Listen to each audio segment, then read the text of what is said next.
Assalamualaikum warahmatullahi wabarakatuh. Alhamdulillahirabbil alamin. Allahumma shalli ala sayyidina Muhammad wa ala alihi washabbihi ajmain. Teman-teman semua, perkenalkan, nama saya Irman.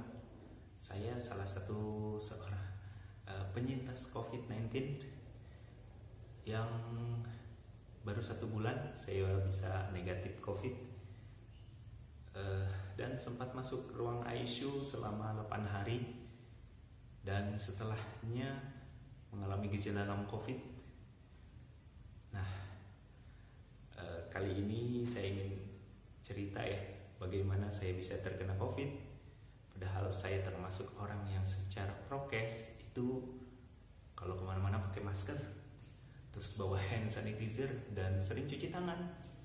Cuci tangan kalau di minimarket, Alfamart, Indomaret itu kan di depan ada tempat cuci tangan. Itu setelah masuk dari minimarket biasanya saya selalu cuci tangan. Nah, ketika terkena COVID saya juga nggak nyangka kalau itu COVID gitu ya, karena yang pertama terkena itu anak saya yang umur 1 tahun. Nah, dia itu alhamdulillah cuma panas dalam 3 hari, dan setelahnya hanya pilek-pilek biasa. Dan kemudian istri saya juga, kalau istri merasakan meriang juga, panas, dan pilek-pilek yang secara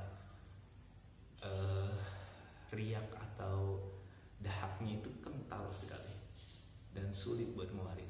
Nah, kalau saya juga begitu, gejala awal yang saya alami itu pilek, batuk kering, meriang. Nah, saya sempat 9 hari di rumah dan hanya berobat di klinik. Dan di hari ke-8 itu makin gak enak lah, kondisinya makin buruk karena saya sesak. Nah, akhirnya saya ke rumah sakit terdekat di sini. Oh, tapi ternyata di rumah sakit terdekat, setelah di rongsen paru saya, dan saya pun ditolak masuk rumah sakit itu karena katanya mereka nggak punya spesialis paru. Pada akhirnya saya dirujuk ke rumah sakit yang lebih besar, lebih tepatnya RSUD Cibinong, Kabupaten Bogor. Nah, di sana saya di swab antigen. Nah, di rumah sakit pertama juga saya di swab antigen. Jadi 2 kali swab antigen dan hasilnya negatif. Lalu di RSUD itu saya di PCR hasilnya keluar besoknya.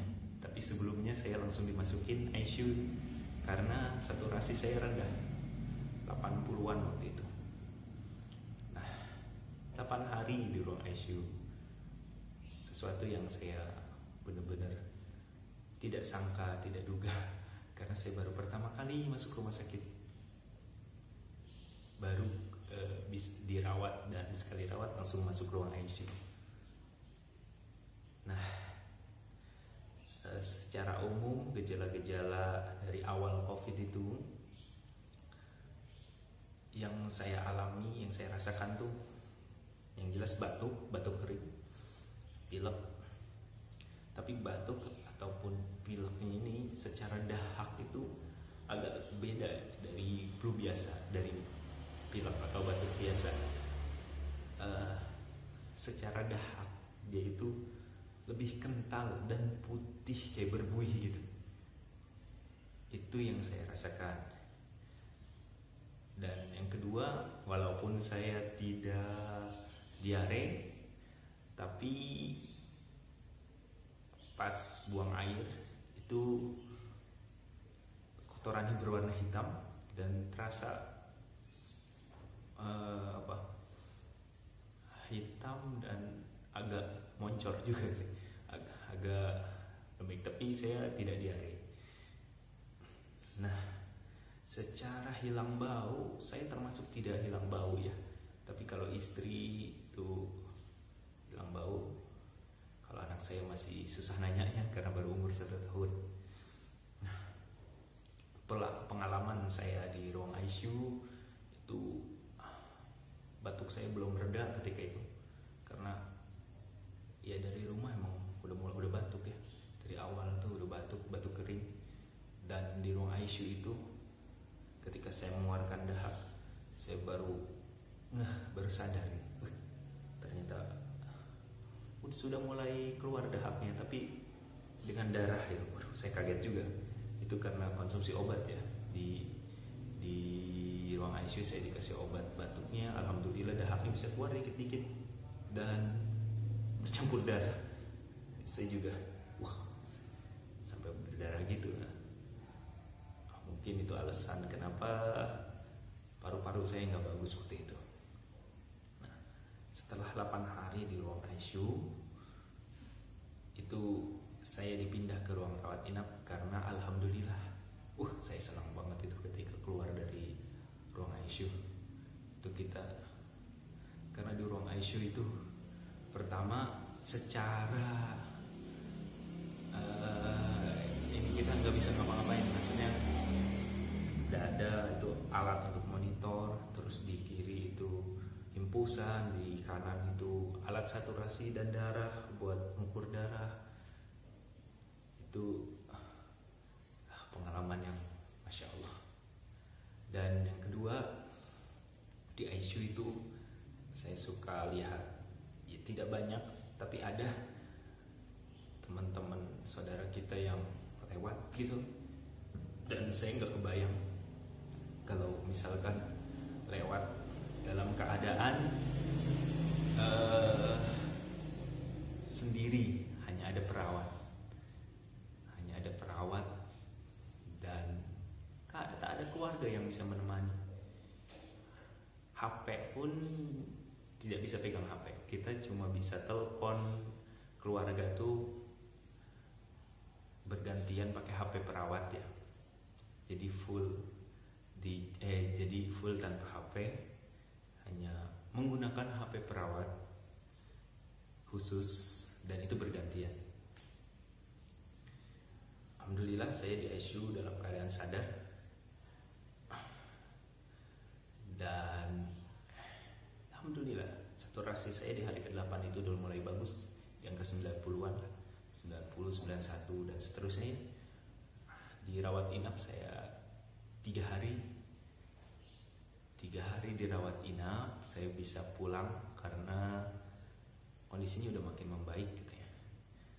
Dan secara hasil PCR-nya udah negatif. Nah, yang jadi masalah itu setelah 2 minggu saya pulang dari rumah sakit RSUD Cibinong, saya mengalami panas dingin lagi, meriang, terus di tangan, di badan itu ada bintik-bintik merah, dan pas dicek darah itu hasilnya ternyata trombosit saya turun. Dengan kata lain, saya terserang DBD gitu. Nah, balik lagi lah saya ke rumah sakit. Alhamdulillah dalam 3 hari kondisi saya trombositnya itu naik gitu. Dan bisa pulang lagi. 3 hari pulang, tapi masih rawat jalan. Saya pulang tapi batuk saya dan dahak yang saya keluarkan itu mengeluarkan darah lagi gitu. Sama seperti pas positif COVID ya.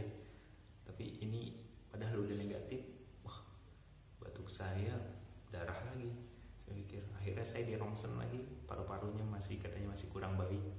Intinya sih bukan plek ya, karena kata dokter itu ibaratnya masih ada bekas-bekas infeksi yang diserang COVID ya. Nah, alhamdulillah dalam jangka waktu semingguan itu dahak yang bercampur darahnya itu udah hilang, dan batuk saya udah alhamdulillah udah jarang sekali, udah jarang. Dan kemudian saya masih rawat jalan, masih bolak-balik seminggu sekali ke rumah sakit. Kemudian saya mengeluhkan di dada kiri saya tuh kerasa ada dinu gitu, dinu. Terus dia tidak beraturan sih dinunya itu, kadang-kadang gitu, ketika kita beraktivitas, ketika kita lagi entah tiduran atau lagi ngapain. Nah, saya juga baru sadar lagi ketika dicek sama dokter, kata dokter rekam jantung ya. Saya direkam jantung dan hasilnya kurang baik jantungnya. Setelah paru, nih long covid itu, saya lihat referensi di Google juga. Ternyata banyak juga yang punya pengalaman seperti saya. Kalau teman-teman punya pengalaman, ya boleh berbagi apa gimana caranya supaya jantung, paru sebagai penyintas COVID yang terserang long COVID ya, apa solusinya gitu. Nah, disebutnya itu detak jantung saya itu terlalu cepat, aritmia di istilah kedokterannya, aritmia, takikardia gitu. Karena terlalu cepat, yang harusnya secara normal itu 60 sampai 100 per menit. Tapi yang saya alami, detak jantung saya tuh bisa sampai 120. Dia kan fluktuatif juga, kadang 115, kadang 130. Nah, ketika detak jantung kita tuh berpacu cepat, yang saya rasakan tuh berdebar kan, seperti orang yang cemas gitu. Padahal saya dalam kondisi tidak cemas, tidak stres, intinya istirahat di rumah. Ya itulah yang saya alami. Nah, sekarang saya masih kontrol, masih bolak-balik, dan saya ingin mengucapkan terima kasih banyak kepada perawat terutama dan dokter ya di ruang ICU COVID-2 RSUD Cibinong. Wah, saya benar-benar dirawat di sana. Setiap hari itu kita dilapin pakai tisu basah. Kalau kita atau buang pipis dibuangin sama mereka, wah bener dibantu. Dan itulah nekes dedikasinya gitu, benar-benar dibantu saya.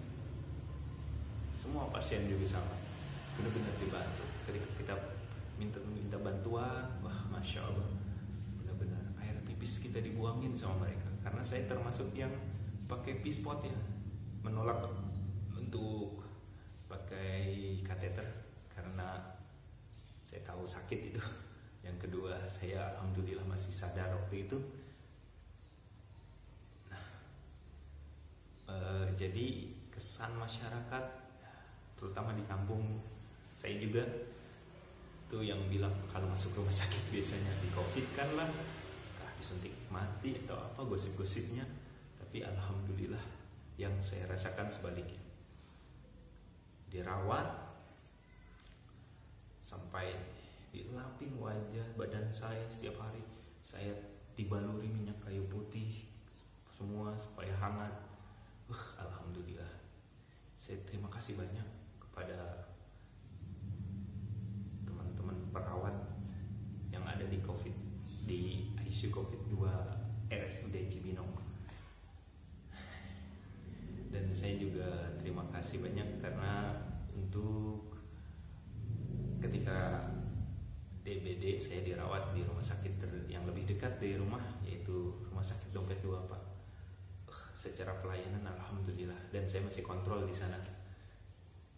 Masih kontrol di RST Dompet 2 Pak Parung. Terima kasih banyak atas pelayanannya yang mantap. Alhamdulillah bisa pengalaman yang jangan sampai teman-teman semua ataupun saya juga balik lagi buat dirawat, jangan, insya Allah. Nah, kira-kira itu yang saya alami. Teman-teman semua boleh berkomentar ataupun cerita bagaimana long covid yang dirasakan. Saya termasuk, kalau sekarang di awal badan saya lemes karena berat badan saya juga turun drastis. Kalau nggak salah 15 kilo saya turun tuh, 15 kilo sampai kurus. Tapi alhamdulillah sekarang udah gemuk lagi. Dan setelahnya itu ya, yang kedua saya belum berani naik motor karena sempet naik motor dan itu anginnya, kalau naik motor itu angin tuh paru saya rasanya linu, dada dua-duanya tuh linu dan batuk. Setelahnya batuk pas setelahnya itu batuk ya, ganti lah. Nah itu salah satu yang saya hindari. Makanya kalau sekarang kemana-mana naik mobil ya, yang dekat-dekat ya, makanya jarang juga kemana-mana. Oke teman-teman semua, terima kasih. Dan boleh berkomentar apa saja yang dialami ketika long covid. Dan salam sehat selalu. Wassalamualaikum warahmatullahi wabarakatuh. Dadah.